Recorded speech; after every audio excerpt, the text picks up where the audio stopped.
This is a public health crisis, and we're asking everyone watching this show to share it, to make sure that everyone gets the word about what they need to do. If you have any questions about measles, we're going to try to answer some of those questions. We'll direct you to the CDC, other resources during this show. Joining me now is Yossi Gestetner, Orthodox Jewish Public Affairs Council. You're the founder. You're out there talking to members of your community. First of all, talk to us about what is the feeling within your Orthodox Jewish community in Rockland County about the status of this state of emergency? I think people are more focused on the fact that there is an outbreak rather than on the state of emergency. People are obviously concerned because this started last October 2018. And we're now in the end part of March and we're going into April, and the issue is still not fully addressed. And this is obviously a grave cause for concern, especially that the Passover holiday is a couple of weeks away. Why is that? Do you think that the message is not getting through?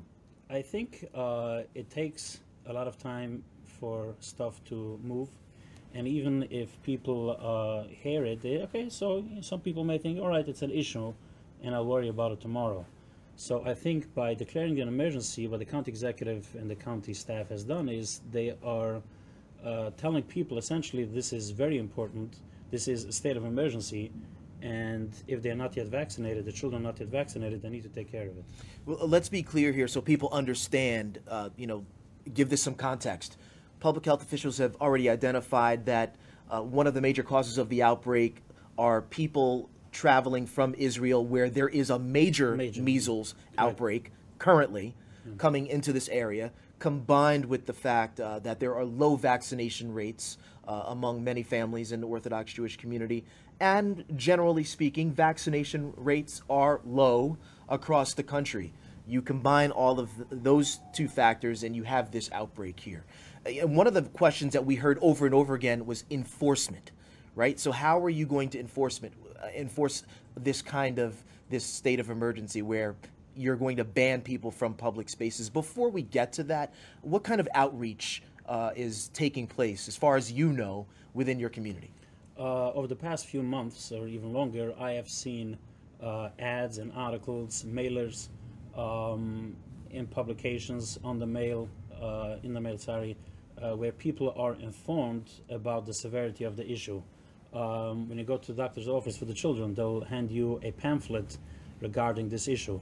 So I think there's been a lot of outreach on a local basis here in the city from the health department in Rockland County and Orange County and down in New Jersey and Ocean County, where there's also a large Orthodox Jewish community. And the way it appears from the literature is that they are working hand in hand with state officials to make people aware. Now let's try to unpack a little bit the stuff that you said before. First of all, yes, the issue is people traveling from Israel and coming to the United States. Back in October was a holiday season, so a lot of people came. And this is the issue with Passover around the corner. In a couple of weeks from now, you will have, again, a lot of people traveling either from the United States to Israel or from Israel to the United States. Right. So obviously, if there is any way or system for the government in Israel to make sure that people who have the measles stay there, it would obviously be very beneficial. But you also have the fact if people go from here to Israel, it creates a problem. Then on the point about the vaccination rates, the issue is that it's impossible to know the actual vaccination rate in this community relative to, let's say, the rest of New York. And the reason is the makeup of this community. To give you an understanding, most people who are infected with the measles are under the age of 10. Right. And even those under the age of 10 are mostly under the age of 6. Right. So very young people. And according to the old regulations, you had till month 15 to start giving the first MMR. Right. And then the second one you had from age 4 to 6. So why am I giving you these numbers? Here's why. If you look here in Manhattan, less than 9% of the Manhattan population is under the age of 10. And you look at Kiryas Joel, which is a Hasidic populated village in Orange County, which is right after Rockland. A lot of children. Yeah, it's almost 40%. Right. So when you have here in Manhattan, let's say 100 people, 9 out of 100, less than 9 out of 100 are under the age of 10, susceptible to contract the measles. Right. When you go to the Hasidic community, it's here. it more than quadrupled. And we should mention, in terms of measles, it's being classified, it has always been classified as one of the most infectious diseases. And according to the CDC, it can survive airborne for a couple of hours after someone has left the room after they've been infected. When we're talking about gathering in places, it's not just about going to a restaurant. You know, the Palisades Mall was a place of concern a few months ago, and obviously it is now. Is any discussion taking place about placing outreach and focusing outreach at houses of worship, at restaurants, before you get to the larger gathering areas like malls? I would like to address that, but I want to finish my thought before Go ahead. regarding the numbers. Go ahead. So when you have such a large portion of the population being young, Mm-hmm. what happens is it helps increase the virus due to the makeup of the population, because young people are more likely. But it's even more important, this community has such a large number of young people who, according to the old guidelines, did not need to have yet the first vaccine or even the second one.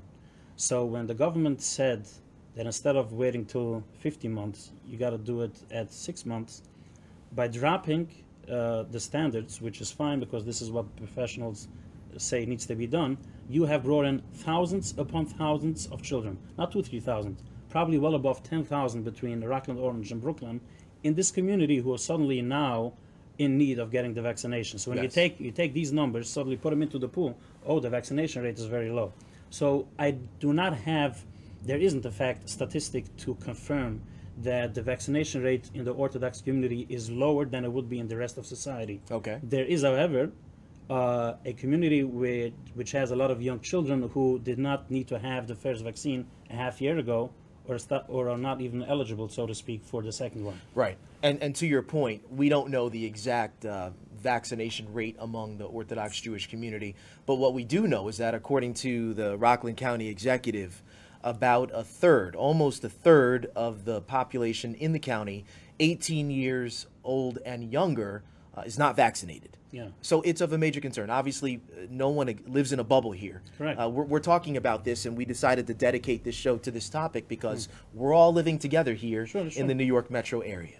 Talk to me. Do you have family, and are you having any conversations about this? I mean, is this something that's just a news story? It's difficult to call this just a news story when the numbers keep on going up. Right. When you repeatedly have news trucks, in the community, people giving interviews, articles in the papers again and again, press releases from the New York City Health Department a couple of weeks ago with a couple of community leaders in the city. So it's obviously a discussion. It's obviously something that people are concerned with. Yossi Gestetner, Orthodox Jewish Public Affairs Council, I want to thank you for coming out. We're going to try to keep the awareness up. This state of emergency